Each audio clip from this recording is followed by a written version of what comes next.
বুদ্ধায়া। আজকে কাপলদের রিডিং করব। কাপলদের রিডিং বলতে অনেক সময় দেখা যায় যে একটা কাপলের মধ্যে সবসময় ঝগড়া অশান্তি লেগেই গেছে, বাট তারা হয়তো নিজেরাও জানেন না বা নিজেরাও বুঝতে পারেন না যে অ্যাকচুয়ালি প্রবলেমটা কী, কেন অশান্তি হচ্ছে, কেন কথায় কথায় রাগ হচ্ছে, কেন কথায় কথায় একে অপরকে সহ্য করতে পারছে না। তো সেটার উপরই রিডিং হবে যে প্রবলেমটা অ্যাকচুয়ালি ভেতরে ভেতরে কী আছে। আমরা যে ডেকটা ইউজ করব সেটা হচ্ছে রোমান্টিক অরাকল ডেক। ওকে, তো লেটস স্টার্ট।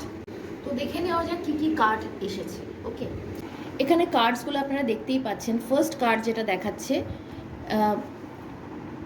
অনেস্টলি ডিসকাশন করাটা ভীষণভাবে দরকার। অনেক সময় কি হয়, কাপলের সাথে হয়তো ইগো ক্ল্যাশ বা এই ধরনের ক্ল্যাশ থাকার জন্য আমরা হয়তো একে অপরের সাথে ডিসকাসই করি না সেভাবে। তো সেটা ভীষণ দরকার, অনেস্টলি ডিসকাস করাটা ভীষণ প্রয়োজন। আদারওয়াইজ কি হয়, নিজের মনের কথা হয়তো মনের মধ্যেই থেকে গেল, অথচ বাইরে একটা ইগো ক্ল্যাশ তৈরি হলো। সেকেন্ড যেটা দেখাচ্ছে, ফিনান্সিয়াল ইস্যু। অনেক সময় কি হয়, টাকা পয়সার কিছু ক্রাইসিসের জন্য একে অপরের সাথে না সেইভাবে রোম্যান্টিসিজম বা সেই জিনিসগুলো আসে না। তো ফিনান্সিয়াল কিছু ইস্যুস জন্য কিন্তু প্রবলেম হচ্ছে। থার্ড জিনিস যেটা দেখাচ্ছে, অ্যাডিকশন।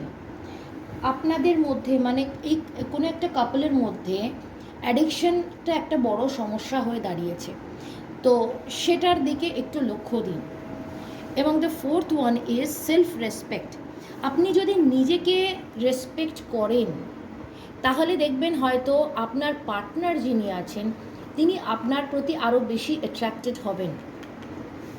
এটাই ন্যাচারাল নিয়ম। তো এই জিনিসগুলো মাথায় রাখুন। এই জিনিসগুলো মাথায় রাখলে ডেফিনেটলি আগে গিয়ে আপনাদের যে সমস্যাগুলো হচ্ছে সেই সমস্যা থেকে কিন্তু আপনারা বেরোতে পারবেন।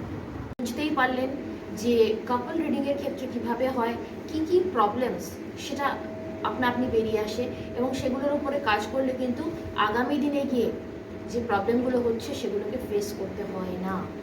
তো যারা এই ধরনের রিডিং করাতে চান, যারা চান যে এই ধরনের রিডিং করতে, সেক্ষেত্রে আমার কন্ট্যাক্ট নাম্বারে কন্ট্যাক্ট করুন। আমি ইপসিতা 6291920619 আমার ফোন নাম্বার, যোগাযোগ করুন যদি আপনারা কাপল রিডিং করাতে চান। সেক্ষেত্রে ভালো থাকবেন। নমো বুদ্ধায়।